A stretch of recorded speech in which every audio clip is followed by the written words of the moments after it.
La rose est la reine des fleurs et pour avoir une roseraie avec une floraison intense toute la saison, je vais vous donner quelques conseils précieux.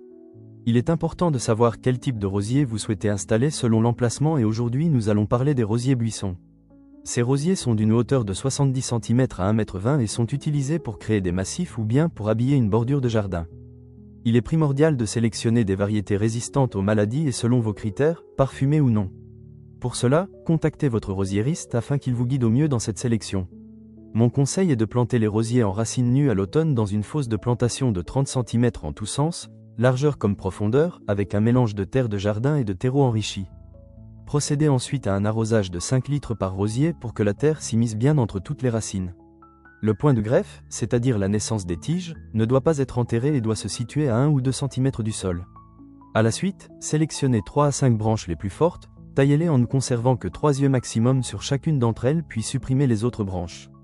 Pendant l'hiver, il est inutile d'arroser si le sol reste humide et frais. Il faudra cependant protéger le point de greffe avec de la paille ou de la terre si les températures sont négatives. Au printemps, de jeunes départs se formeront et pourront accueillir leur première floraison au mois de mai. Accompagnez-les en arrosant lorsque le sol s'assèche. Vous aurez davantage de tiges et de fleurs. Dès que les fleurs fanent, retirez-les pour faire place à la remontée de floraison si votre rosier est remontant. Ces gestes sont à appliquer jusqu'à l'hiver.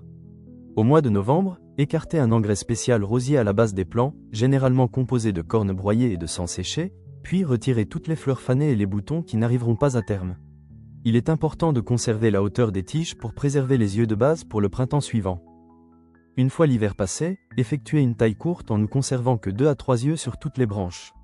De nouveaux départs forts se formeront pour accueillir la floraison du printemps. En répétant ces gestes chaque année, votre roseraie sera digne de celle d'un château. En espérant que cette vidéo vous aidera à illuminer votre jardin de couleurs, je vous invite à vous abonner, cliquer sur le pouce bleu et commenter. Merci.